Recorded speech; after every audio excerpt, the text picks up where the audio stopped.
여러분을 만나 뵙게 돼서 참으로 반갑습니다. 하나님이 여기 계십니다. 하나님의 임재 앞에 나오셔서 예배하는 여러분들을 하나님께서 하나님 말씀으로 큰 위로 베푸시기를 간절히 바랍니다. 우리 친구들 교회가 항상 합동신학대학원 대학교를 위해서 기도해 주시고 또 후원해 주셔서 총장님을 비롯한 모든 교수님들 그리고 학생들 직원들이 감사하고 있습니다. 감사의 마음을 먼저 여러분에게 전해드립니다. 그리고 여러분이 저를 초청해 주시고 또 저보다 엄청 까마득히 먼 선배님이신 우리 김만영 교수님 목사님께서 초청해 주셔서 참으로 감사드리고 하나님 말씀을 나누게 된 것을 기쁘게 생각합니다. 오늘 창세기 22장을 저희가 읽었습니다. 창세기 22장은 하나님께서 아브라함에게 주신 시험으로 시작하죠. 그리고 16절, 18절을 보시면 하나님이 이 사건 이후에 특별히 아브라함을 다시 부르셔서 맹세함으로 이 사건이 끝납니다. 그러니까 이 시험과 맹세 사이에 아브라함은 믿음으로 순종하고 이삭은 믿음으로 아버지를 따르는 일이 있습니다.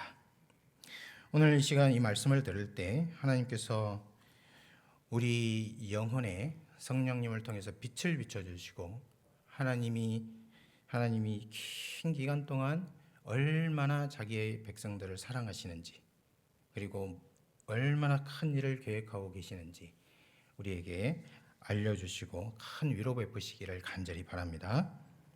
자, 이 본문을 읽을 때요, 두 가지 궁금한 점이 생깁니다. 여러분 잘 아시는 것처럼 아브라함은 어디를 가나 먼저 하는 일이 제단을 세우고 하나님께 예배하는 존재입니다. 그러면은 아브라함이 사는 거처에 제단이 있을까요, 없을까요? 있겠죠. 그런데 오늘 본문에 보시면 하나님이 아브라함에게 어떤 산을 지시하시고 그 산에서 이삭을 바치라고 그럽니다. 아브라함도 자기 집에서 3일이나 떨어진 그곳에 가서 이동을 하여 이삭을 바쳐요. 이거 이상하지 않습니까? 왜 그렇게 하셨는가? 이것이 첫 번째 궁금한 점이고요. 두 번째는 아브라함이 그 장소 이름을 여호와 이레라고 이름을 붙이는데요. 그 의미가 무엇일까 하는 점입니다. 이 두 질문은 표면적으로는 둘인 것처럼 보이지만 우리가 이제 말씀을 깊이 들여다보면 사실은 하나입니다. 이것을 통해서 하나님께서 오랜 역사를 걸쳐 그분 자신과 그분이 하시는 일을 계시한다는 점을 그런 메시지를 전하고 있습니다. 우리가 이 메시지를 들을 때 두 가지로 나눠서 하겠어요. 첫 번째는 하나님이 지정하신 것, 하나님의 지정. 두 번째는 하나님의 보심, 하나님의 시선에 대해서 살펴보겠습니다. 먼저 오늘 본문은 하나님이 한 산을 지정하셨고 그것을 아브라함에게 알리셨다는 것에 관심을 갖습니다. 1절, 2절을 한번 보겠습니다. 1절, 2절 우리 한번 같이 읽어볼까요? 그 일 후에 시작. 그 일 후에 하나님이 아브라함을 시험하시려고 그를 부르시되 아브라함아 하시니 그가 이르되 내가 여기 있나이다. 여호와께서 이르시되 내 아들 내 사랑하는 독자 이삭을 데리고 모리아 땅으로 가서 내가 내게 일러준 한 산 거기서 그를 번제로 드리라. 오늘 창세기 22장 2절 말씀을 보면 아브라함이 이삭을 바칠 곳을 무엇이라 어떤 장소라고 부릅니까?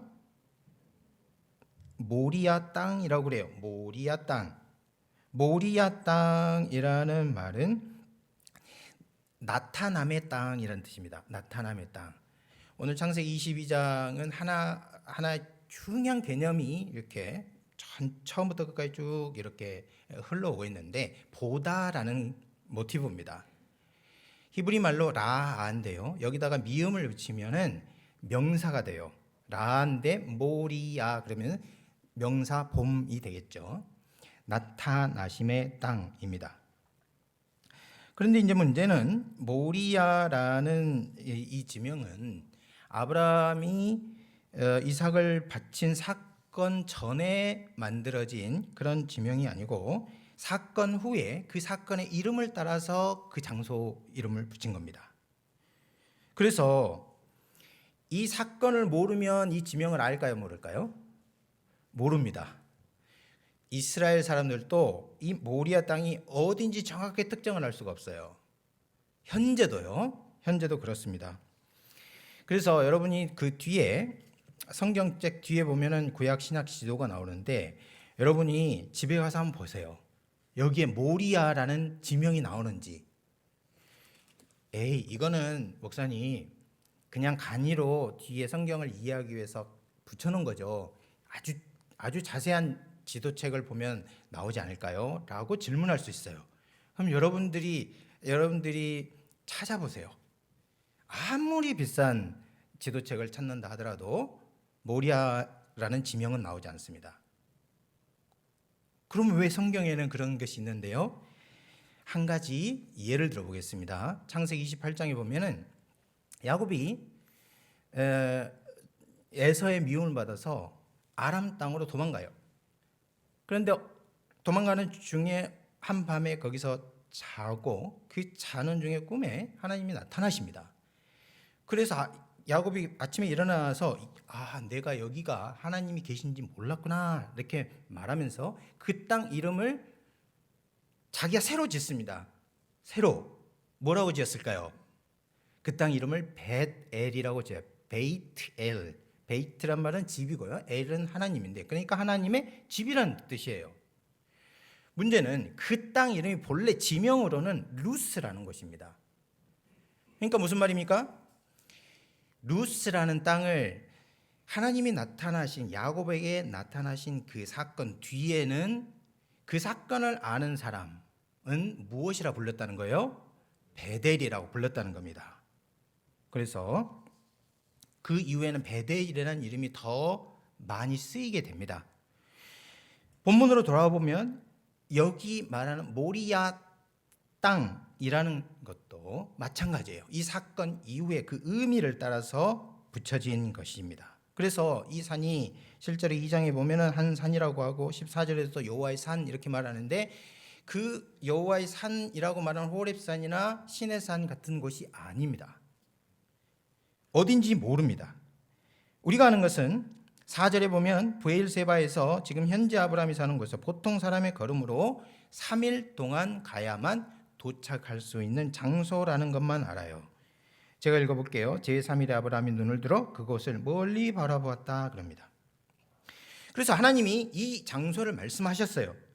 아브라함은 하나님이 일러주신 곳에 갔어요. 아브라함은 종들을 두고 아들 이삭과 함께 그곳으로 나아갔고 하나님은 그곳에 그에게 알려주신 하나님이 알려주신 곳에 이르러서 나무 벌려놓고 그리고 이삭을 결박해서 그 위에 놓고 칼을 들어서 번제로 드리랬다는 것입니다. 우리가 이걸 관찰해 보면 아브라함이 내 아들 내 독자 이삭을 번제로 드리라라는 하나님의 명령과 시험을 들었을 때 너에게 가장 중요하고 너에게 가장 소중하고 너에게 가장 아끼는 무언가를 드려라 이렇게 비유적으로 알지 않고요. 실제 장소에서 실제 이삭을 실제 번제로 드리라고 알아들었다는 겁니다. 이게 중요해요. 그러니까 비유적인 말씀으로 듣지 않고 사실로 받아들였다. 자, 그러면은 여기서부터는 조금 어려워지죠. 과연 하나님이 아브라함에게 하신 약속은 이 명령과 맞는가? 아브라함은 이삭을 하나님의 나라의 상속자로 하나님이 말씀하셨는데 그것을 알고 있는가? 하나님도 아브라함도 이것을 알고 있다면 어떻게 이런 명령을 하고 어떻게 이렇게 순종할 마음을 먹을 수 있는가?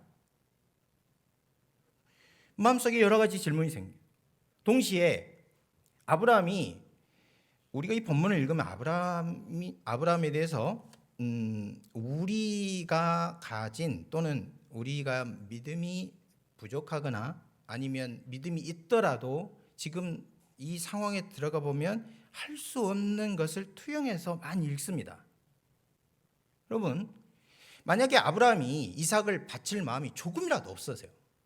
조금이라도 피하고 싶은 마음이 있었다면 어떻게 했을까요? 여러분이 대답하기 곤란하니까 제가 대답을 해보겠어요. 어떻게 하면 내가 변명거리를 찾을 수 있고 안 드리는 합당한 이유를 찾을 수 있을까? 만약에 이런 마음이 조금이라도 있었다면 하나님께 정당한 이유를 말하기 위해서 사라에게 알렸을 겁니다. 종들에게 알렸을 거예요. 이삭에게 알렸을 것입니다. 그러면 어떻게 할까요? 어머니의 반대, 힘센 종들의 원력, 그리고 이삭의 도망, 이런 것으로 충분히 아브라함, 하나님, 제가 이삭을 바치려고 하는데 내 아내 사라가 이렇게 반대를 하니 어떻게 이삭을 드릴까요?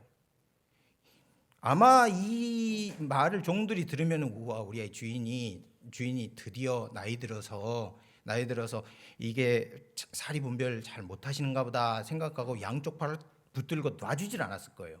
그러면 하나님께, 하나님, 제가 이삭을 바치고 싶은데 어떡합니까? 이렇게 변명할 수도 있겠죠. 이삭이 이 말을 들으면 아마도 이삭이 한 17살 이 정도 됐을 것으로 추측을 하는데요. 가만히 있을까요? 도망갔겠죠.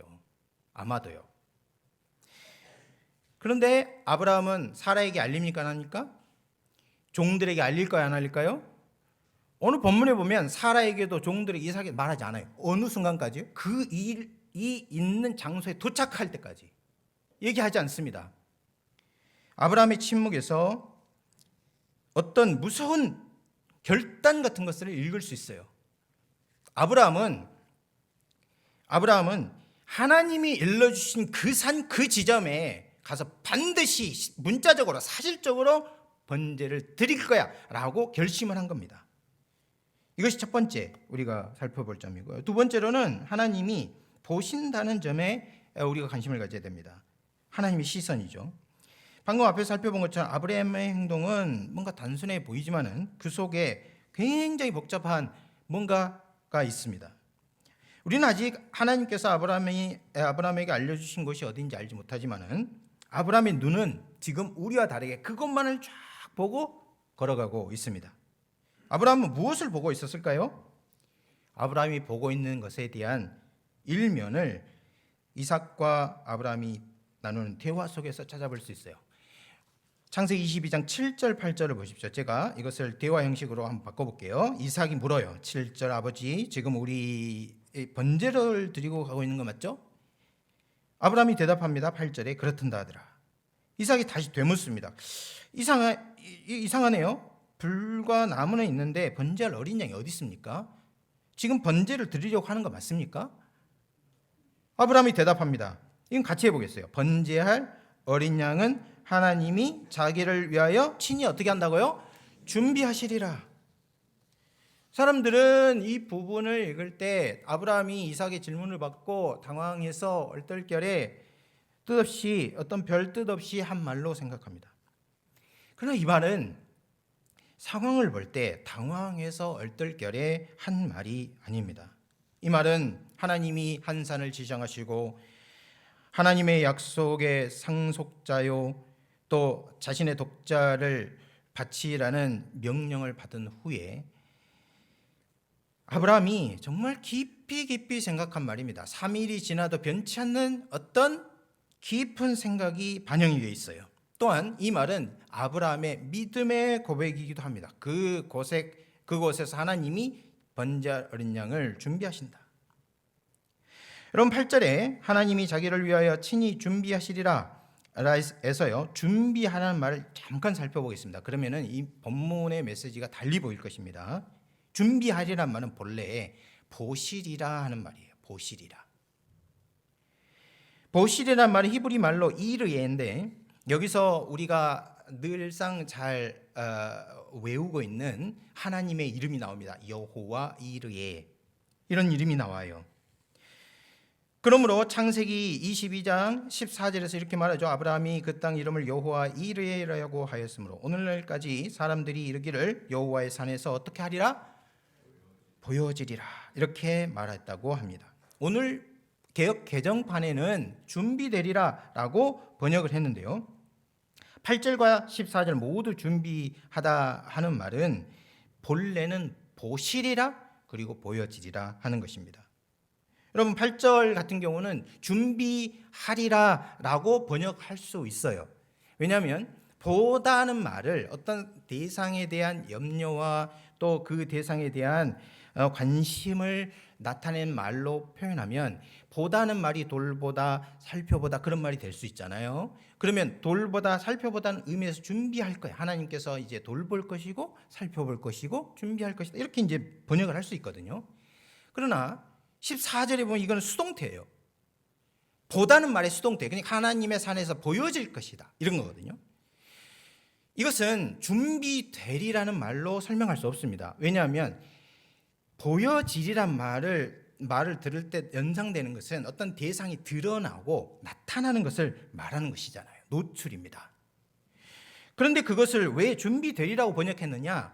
아마도 하나님 8절을 준비하리라라고 번역을 하고 그걸 수동태로 84절을 번역을 했기 때문에 준비하리라 반대는 수동태는 준비되리라 이렇게 번역한 것으로 보입니다.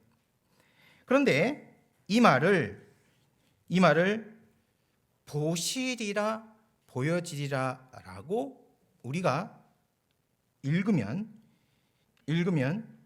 어떻게 되는가? 여호와의 산에서 보여지리라 이렇게 읽을 수 있어요. 그러니까 하나님이 8절에 이삭에게 대답하는 내용이 하나님이 그곳에서 준비할 어린 양을 볼 것이다 라고 지금 아브라함이 인식하고 있고 이 사건이 끝난 다음에는 하나님의 산에서 보여질 것이다 라고 이름을 붙였다는 겁니다.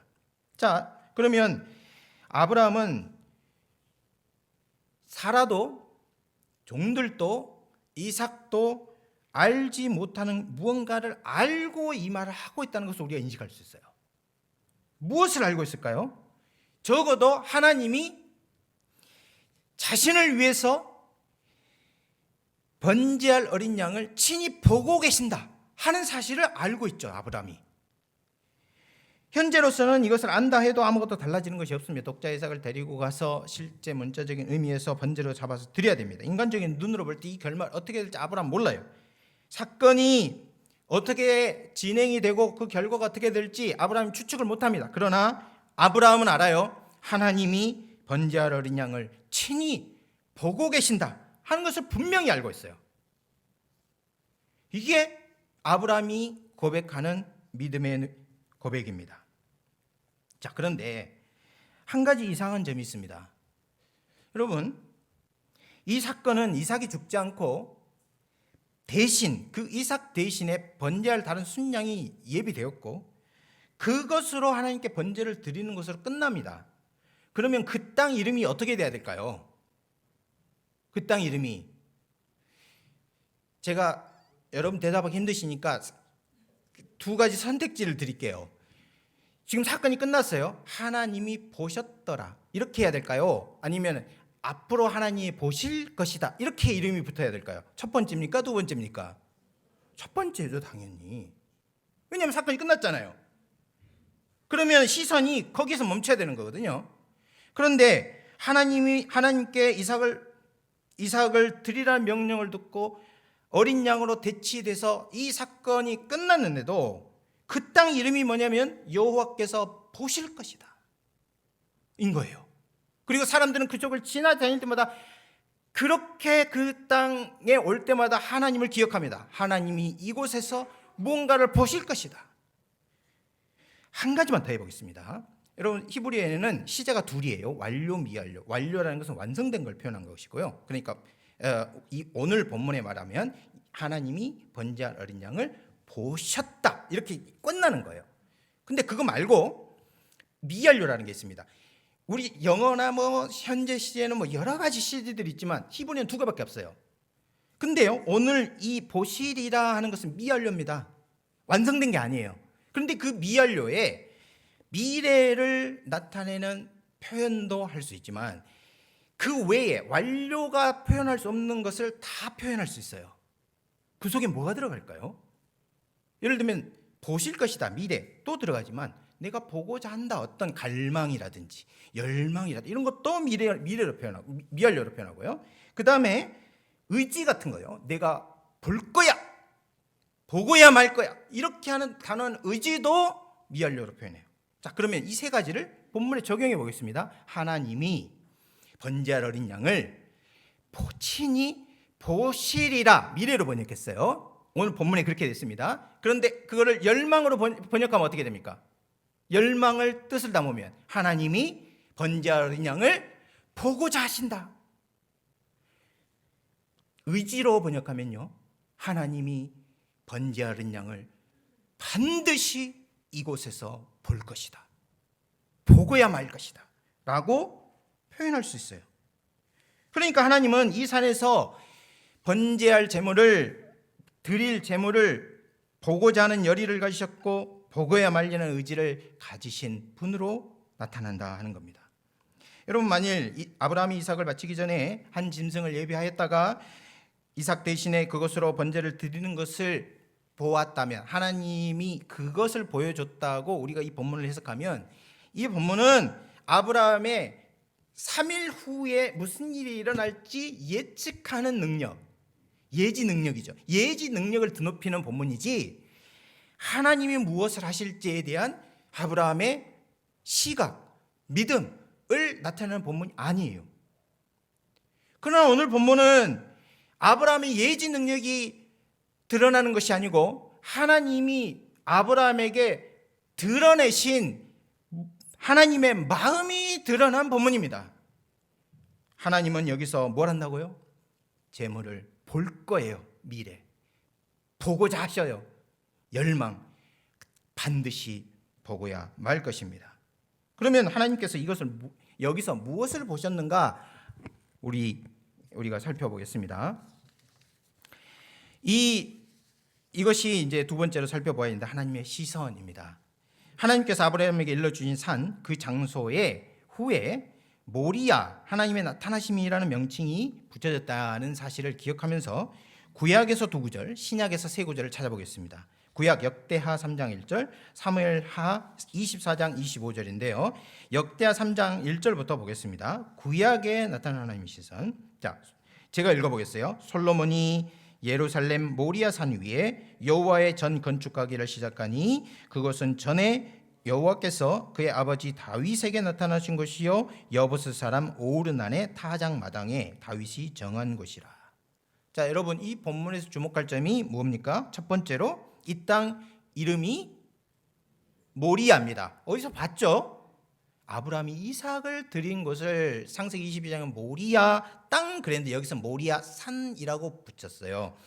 자, 근데 이곳에 지금 중요한 주제가 뭡니까? 여기서 무엇을 지어요? 성전을 짓잖아요. 성전을 짓는 곳 장소가 어디다? 모리아라는 겁니다. 자, 그런데 아브라함이 이삭을 바친 이 모리아 땅과 솔로몬이 성전을 지은 곳이 연결이 되었다. 그것을 우리가 이 본문을 통해서 알 수 있어요. 그런데 그것과 더불어서 더 중요한 것이 있습니다. 모리아라는 장소가 두 지명과 연결이 되어 있는 거예요. 첫 번째 연결점 어디 있습니까? 모리아가 지명으로 어디와 연결이 되어 있어요? 예루살렘입니다. 예루살렘이라는 지명과 연결이 되고, 다른 하나는 조금 뒤에 나오는데요, 잘 안 알려졌어요. 여부스 사람 오르난의 타작 마당입니다.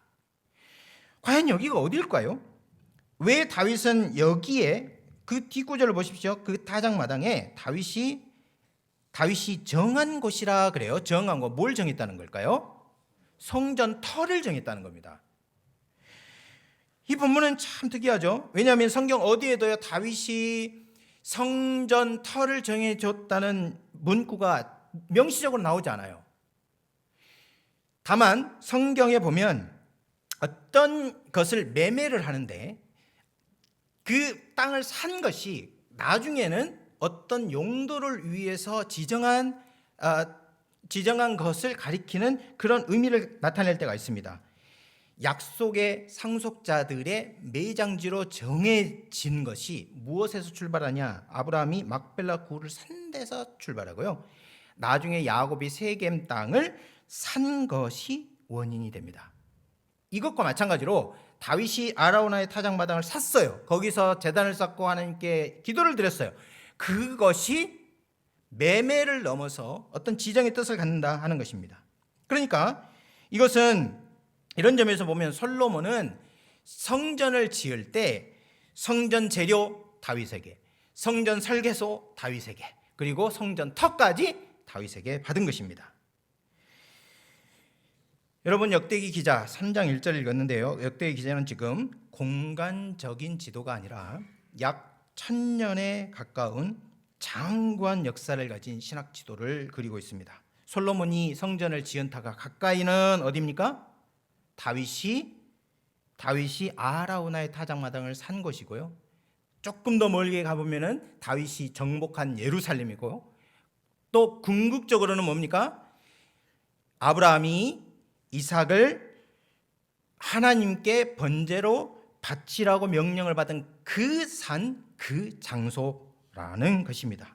이 모든 것의 공통점은 무엇인가? 하나님이 나타나심입니다. 이것을 어떻게 할 수 있는가?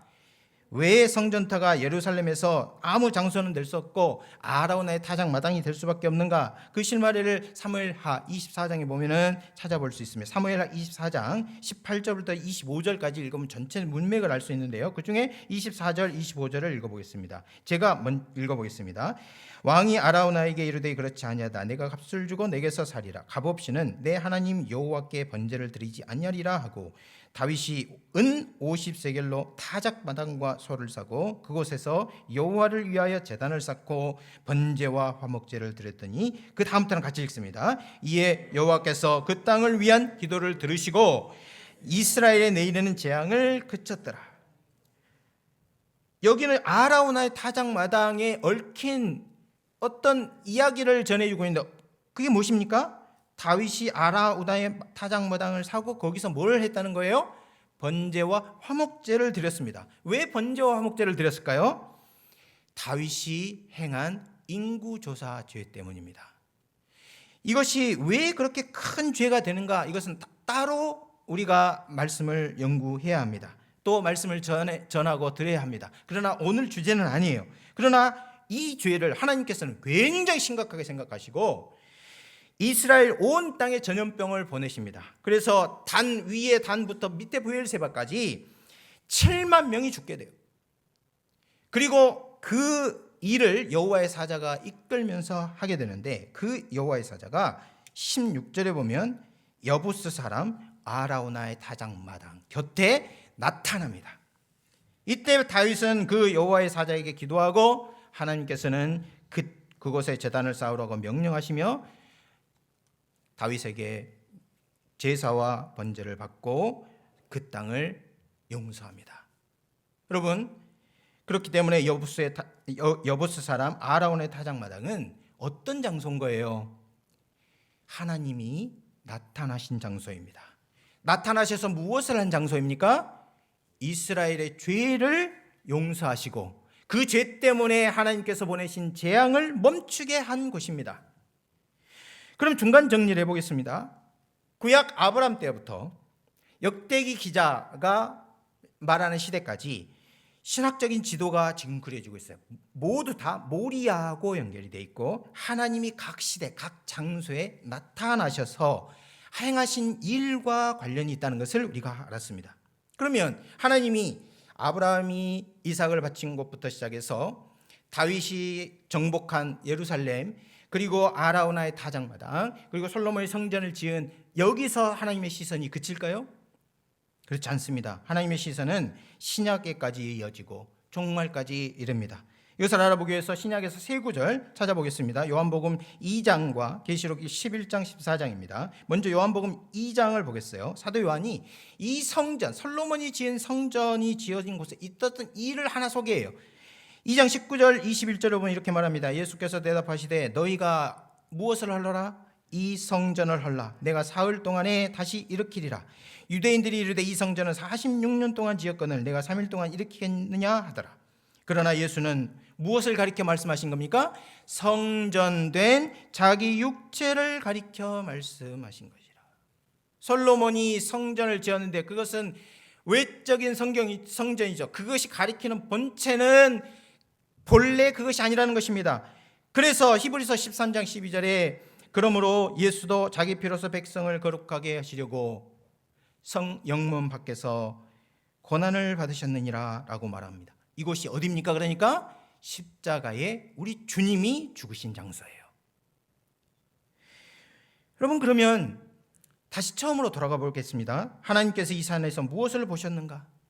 하나님께서 이곳에서 무엇을 보고자 열망하셨고 보고야 말리라고 결심을 하셨는가? 하나님은 아브라함에게 한 산을 지시하시면서 무슨 계획을 하셨습니까? 하나님은 아브라함이 이삭을 번제로 바친 그곳을 몇 천 년 후까지 보고 계셨어요. 그곳에서 모세 시대 때 속죄 제물이 드려질 것, 다윗 시대에 다윗과 이스라엘 죄를 심판하고 이스라엘 백성을 살리시기 위해서 나타나실 것, 그리고 하나님 나라 중심 성전이 세워지고 구약의 제물과 제사가 드려지는 것, 그리고 그 성전의 실제이신 그리스도께서 하나님의 진노와 심판을 담당하시기 위해서 십자가에서 죽으실 것을 보고 계신 겁니다. 여러분, 이렇게 생각할 때 이 창세기 22장을 우리가 살펴보면 새로운 조명을 받게 됩니다.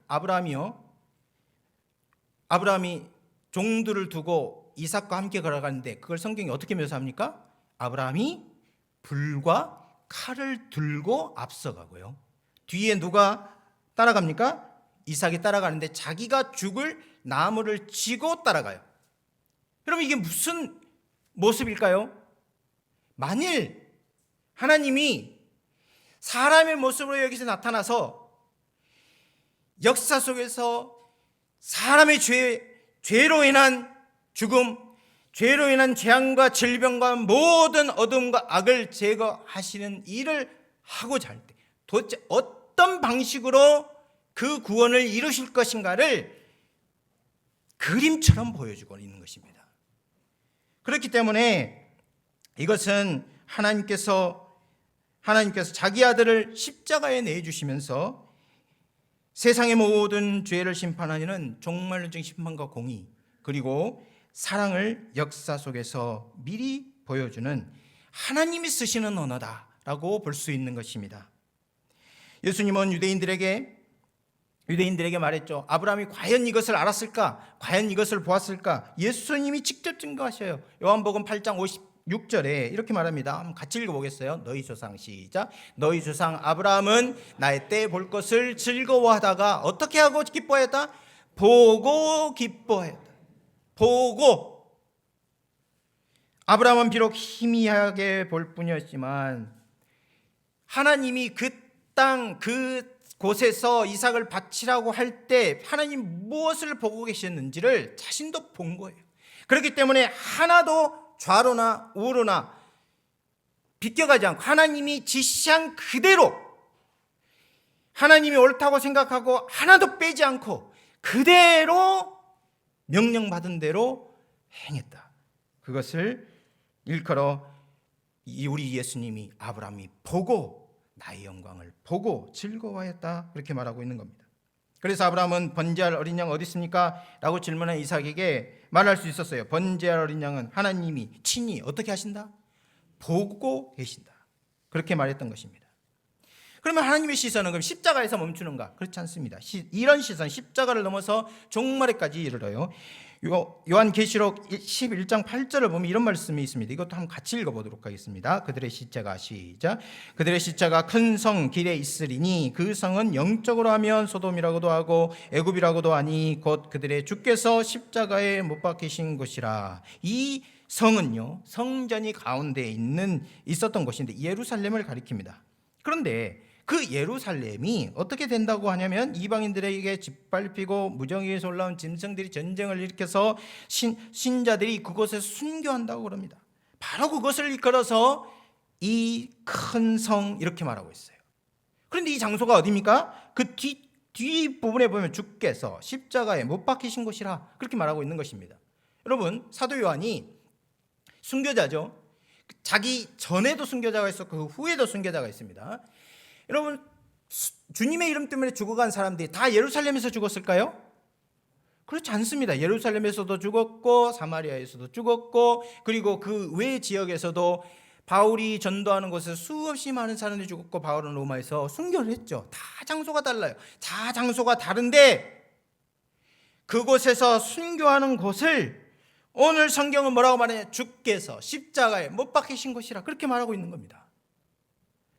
신자가 순교하는 자리가 지리적으로는 예루살렘과 멀리 떨어져 있다 하더라도 우리 하나님이 보실 때는 그것이 하나로 보이는 것입니다. 그러면 이 순교한 곳이 후에 어떤 장소가 되는가? 승리의 장소가 돼요. 계시록 14장 1절을 보겠습니다. 여기도 같이 한번 읽어보겠습니다. 또 내가 보니 시작. 또 내가 보니 어린 양이 시온산에 섰고 그와 함께 14만 4천이 서 있는데 그들의 이마에는 어린 양의 이름과 그 아버지의 이름을 쓴 것이 있더라. 여기 시온산은 예루살렘을 가리켜요. 그런데 여기에 아까는 순교한 신자들이 있었는데 여기는 14만 4천이 있다고 합니다. 어린 양과 함께 14만 4천. 이것은 무엇을 가리키는가? 승리한 신자들을 가리킵니다. 여러분, 순교할 뿐만 아니라 그리스도인이면 누구나 그리스도의 이름을 부인하지 않고 순교의 자리까지 나아간다면, 자꾸 크건 순교의 자리로 나아간다면 그들은 어디에 있게 됩니까? 시온산에 있게 돼요. 어디에서요? 우리 주님이 십자가에 못 박히시고 죽었다가 다시 일어나 사망을 정복한 그곳에 있게 되리라 하는 것입니다. 여러분, 그래서 우리가 사도 요한이 이 글을 쓴 95년 때에도 100년이 지난 후에도 2000년이 지나서 복음이 한국에 들어오고 그 복음을 믿고 신앙생활하는 저와 여러분이 살고 있는 이곳에서 우리 삶에 작고 큰 순교가 일어나는 곳, 그곳이 어디라 하는 겁니까? 우리 주님이 십자가에 못 박히신 것이다. 그리고 그 주님 때문에 희생하고 그 주님 때문에 손해보고 그 주님 때문에 눈물 흘리는 그 장소가 또 어떤 장소라는 거예요? 종말론적으로 승리하는 백성들, 승리의 함성이 울리는 곳이다 라고 말하고 있는 것입니다. 그럼 말씀을 마무리하도록 하겠습니다. 하나님은 시야가 길고 멀어요. 길고 멉니다. 아브라함이 살던 때가 BC 1900년이죠. 이때로부터 솔로몬이 성전을 건축한 데가 900년 후입니다. 그때로부터 우리 주님이 십자가에 못 박히신 그때가 약 1000년 후예요. 이 긴 기간 동안 여러 사건, 아브라함이 이삭을 바친 사건, 다윗이 예루살렘을 정복한 것, 그리고 아라우나의 타작마당에서 자기의 백성들의 죄 때문에 예배를 드리고 하나님이 나타나서 죄를 용서한 그곳에 솔로몬의 성전이 세워지고 이 예수님이 성전의 실체인 예수님 오셔서 십자가에 못 박히시고, 그리고 그 예수님을 믿는 사람들이 순교하고 승리의 그 신자들이 승리한 그곳, 이 모든 사건이 전부 다 한 장소로 묶여 있습니다. 어디요? 모리아. 하나님이 나타나셔서 그 백성의 죄를 용서하고 구원의 은총을 베푸신 그곳과 연결이 되어 있어요. 여러분, 이것을 하나님의 시각에서 한번 보십시오. 우리가 볼 때는 순차적으로 하나하나 하지만은 하나님이 보실 때는 하나님의 시간을 초월해 계신 분이기 때문에 이 모든 게 하나로 겹쳐 보여요. 그게 하나입니다.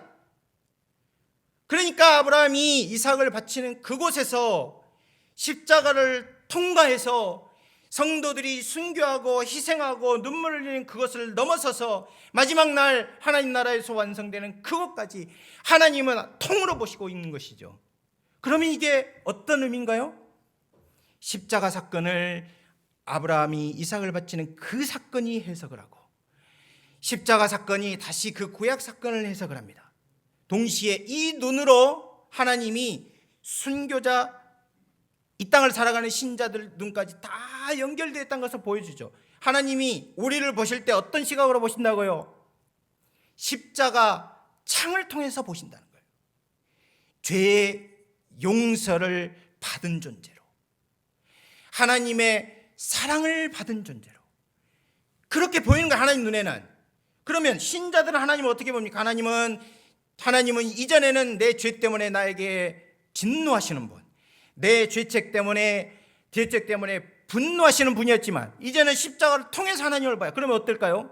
하나님이 나를 지극히 사랑하셔서 영원 전부터 나를, 내가 태어나기 전에, 내가 하나님의 이름을 부르기도 전에, 내가 하나님을 사랑한다고 고백하기도 전에 나를 보고 계셨다니까요. 저와 여러분을 알고 계셨어요. 그래서 하나님이 어떤 분으로 나타납니까? 지극히 큰 사랑을 가지신 분으로 나타나시는 겁니다. 그래서 성경이 뭐라고 합니까? 하나님이 성도를 보실 때 땅에 있는 성도에게 내 모든 기쁨이 있도다, 그렇게 말씀하셨어요. 땅에 있는 성도들이 하나님을 볼 때 그때 성도들이 어떻게 고백합니까? 하늘에서는 하나님 외에 내게 누가 있을 것입니까? 땅에서는 주님 외에 내 기쁨이 없습니다. 다 성도들이 그렇게 고백하고 살아요. 여러분은 하나님을 어떻게 보십니까? 하나님은 여러분을 어떻게 보고 계실까요? 하나님이 여러분을 보시면 어떤 일이 일어나는지 한 구절만 보겠습니다. 출애굽기 2장 24절 25절인데요. 하나님이 여러분을 보시면 어떤 일이 일어나는가? 하나님이, 함께 읽어보겠습니다. 하나님이 그의 고통 소리를 들으시고 하나님이 아브라함과 이삭과 야곱에게 세운 그의 언약을 기억하사 하나님이 이스라엘 자손을 보고 하나님이 그들을 아셨더라. 이 하나님의 보심, 이 보고 하고 난 다음에 어떤 일이 일어납니까? 모세를 택하셔요. 애굽으로 보내십니다. 열재앙이 일어나요. 출애굽이 일어납니다. 구약에서, 그리고 성경에서 전무후무한 구속 사건이에요. 하나님의 보시면 무슨 일이 일어난다는 겁니까? 전에도 없었고 후에도 없는 구원 사건이 일어나는 거예요. 여러분이 생각하는 가장 어둡고 가장 슬프고 가장 차가운 뭔가를 생각해 보세요. 그러나 하나님은 그것을 뒤집을 힘이 있으십니다.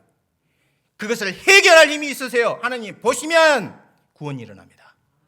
그런데 하나님이 아브라함이 이삭을 바친 그때부터 십자가를 거쳐서 지금 살아오는 이때까지, 그리고 저와 여러분이 한 번 언약을 맺으시면 나를 사랑하는 자에게 내 자녀, 내 후손 천대까지 하나님을 섬기는 복되고 존귀한 사람으로 세울 것이라고 그렇게 말씀하고 있는 거예요.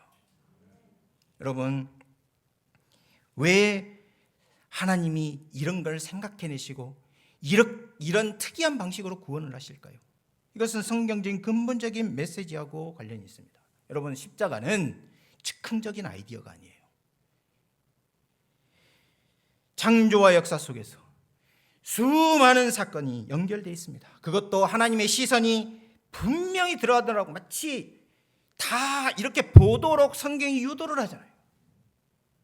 다 볼 수 있도록 한 장소와 연결되어 있습니다. 왜 이렇게 장구한 시선, 유구한 계획, 그리고 영혼에 이르는 진념으로 하나님의 마음을 표현하고 하나님의 구원 계획을 알리고 하는 것입니까? 그것은요, 성경의 근본적인 진단과 관련이 있어요.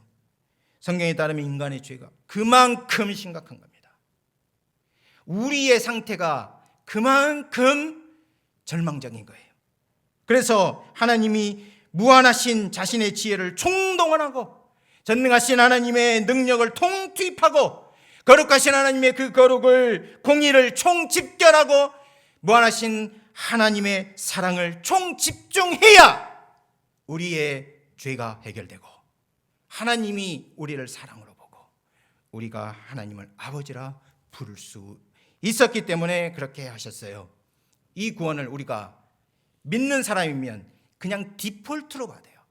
내가 어떤 은혜를 받거나 어떤 기도의 응답을 받거나 그렇게 하지 않아. 내가 그냥 그리스도인이라고 해서 하나님 자녀로 딱 태어나면 이것을 통째로 선물로 받습니다. 여러분의 출발이 전능하신 하나님의 무한하신 모든 것이 집중돼서 출발점을 만들어 주신 거예요. 그 은혜를 우리가 받고 이번 한 주를 또 시작합니다. 여러분, 이번 한 주 동안 하나님, 이런 하나님을 바라보시기 바랍니다. 이런 하나님을 의지하시기 바랍니다. 이 하나님께 눈을 돌리세요. 하나님이 여러분이 눈을 돌리면 영원부터 여러분을 바라보고 십자가를 통해서 바라보던 그 시선과 여러분의 시선이 만날 거예요. 어디서요? 여러분이 성경을 펼 때, 여러분이 기도하기 위해서 하나님께 내 마음을 들어 올릴 때, 그때 하나님의 시선이 여러분은 보고 있는 것을 발견하게 될 것입니다. 함께 기도하겠습니다. 살아계신 하나님 아버지, 이렇게 놀라운 구원을 우리에게 베푸시고 하나님이 영원 전부터 우리를 바라보고 계시며 우리를 구원하려는 선하신 계획으로 이 땅을 운행하시니 감사합니다. 오늘 하루 또 이번 한 주 남은 여생에 오직 하나님만을 의지하고 기뻐하게 하여 주옵소서. 우리 구주 예수 그리스도의 이름으로 기도합니다. 아멘.